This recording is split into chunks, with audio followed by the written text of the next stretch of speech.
I made it.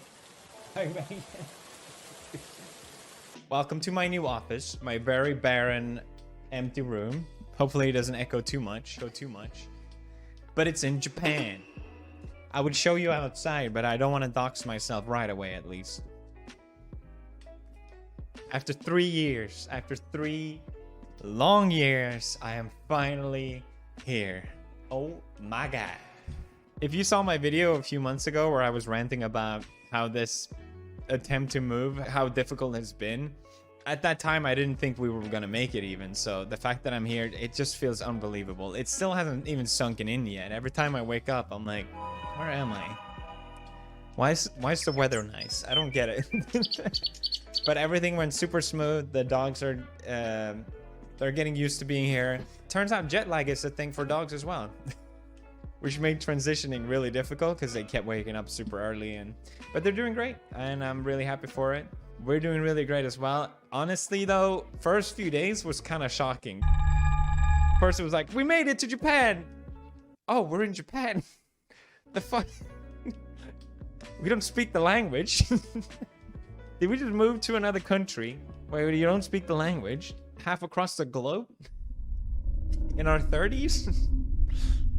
With no real goal or reason? Yeah, I guess we did. I guess I should explain why we made this move, because it is a bit of an odd one. Usually when people come here, it's for a job or to study and things like that. We're here mainly, I guess you could say, is because we really enjoy it here. Every time I talk about Japan, people for some reason seem to want to bombard me of, well, did you know Japan is really high this or that, or it's not. I'm not trying to romanticize this country like it's this perfect thing, but it's just that we really like it here. We feel really comfortable here and we really enjoy it. The whole reason of the move is mainly that we want to have different experiences, you know? You live once, and this is something that we wanted to do and that we knew we were able to do. And yes, it's scary and kind of crazy, but I don't think that should stop you. And that's our reason. The pros and cons of different countries and cities and places, it all depends on who you are and what you value and where you are in life. And if things can turn out differently anyway, you know. Japan is famous for having super low crime rate. Our house still got broken into, you know. I know there will be challenges along this way, and I know it's not going to be easy, but we are ready and we're prepared for it. And so, yeah. Because to be fair, this move did come with a big sacrifice of moving further away from family, even though we spent a ton of years apart from them already. Leaving friends behind that we've grown really close to. Hopefully we can still stay in touch. I mean, modern technology makes that happen, but it's still tough. And not to mention the whole process. We were planning this move at the same time as our wedding because we felt like we wanted to speed things along as much as possible. See how that got for us. We knew it was going to be difficult, and it was difficult, but then when COVID happened and there was just no updates for 2 years about what the situation of people entering the country was going to be, and honestly, it was the most frustrating thing I've ever had to endure. Maybe you can say that means I'm privileged, but it was awful, and I never want to do that again. I think the best way to put it is, if I knew everything before this move, no way I would make this move. No sane person would go through all of this just to move country. It's just too much. And despite how difficult it's been and all the challenges and sacrifices with time and stress and money and oh god, I don't want that all to weigh me down. I'm here now. I'm super happy. I'm super excited. Every day we discover new things that it's just great, and we love it. Like I said, the dogs are settling in really well, and just feel really good. I'm super excited for the future and what else to do here. I think a lot of people thought maybe he will move to Japan and then he'll retire, because I think people already assume I've been stepping down on the amount of videos that I've uploaded. So far, I don't feel like it. If anything, I want to keep making videos, kind of the same way I have been, of sharing stuff that I feel like sharing, doing projects that I want to really do, and not just upload for the sake of uploading. Uploading daily for 12 years has been great, but I don't want to do it for another 12 years, okay? That just seems like a sad way of living to me. I don't know. There are other things I want to experience in life. I want to be here in Japan and not at the back of my mind worrying about an upload every single day, you know.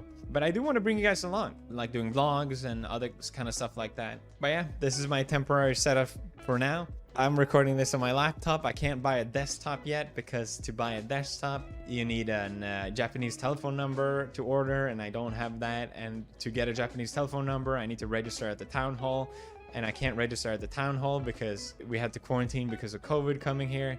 So there's already a lot of challenges, not to mention the language barrier. I'm still learning Japanese, obviously, but... Konnichiwa, hashimemashite, Felix-san desu. I got a long way to go, but I think things will just get easier as we go, and it makes it fun, honestly. We obviously took a jet to get here, and I feel like maybe people will wonder about that or ask questions. It's not the kind of... If you know me, that's not the kind of thing I would normally do.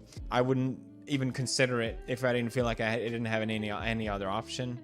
There was so many difficulties with bringing our dogs.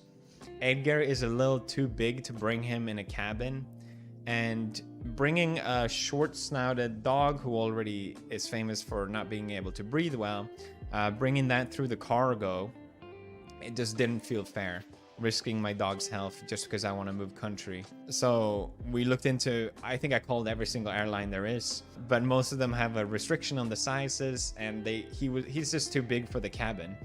And I think, honestly though, I've seen a ton of videos on YouTube where people fly their dogs in their cabin, and other pugs similar size to Edgar, and I think if we did bring him, it probably would have been totally fine. But there was so much riding on this move happening at this exact date for all kinds of reasons that it just seemed like the best way to do it. And maybe people will have opinions about it, but fuck, I don't know what else to do. To be fair, it was awesome. I really enjoyed it. It's the kind of experience you do once in a lifetime, and I'll never forget it. It was so cool. It felt like a dream, honestly. The fact that it finally happened. We were sitting there on our way to Japan. After all this amount of stress and work, it finally happened, and here we are. I also gotta thank you guys because I shared my video about my frustrations about not being able to come here, and there was no updates, and so many people were so cheering us on. Like, you guys really wanted this to happen for us. It is a dream for us, and I never considered giving up on something so many times. You know, we didn't move here for other people, but I'd be lying if I said it didn't help a little bit, at least. The fact that people really wanted this for us, and that I really appreciate that you guys care in that way. So thank you. It's been a while since I've been this excited for the future. I can't wait to see what next insane chapter that we've done will lead. I think me and Marcia have always taken really big leaps and risks that have at the time been really scary, but they've always paid off. This feels like the kind of video I want to react to in like 5 years to see how it all worked out. But yeah, I look forward to sharing this journey with you guys, and thank you for watching. I'll see you in the next video. Rufus.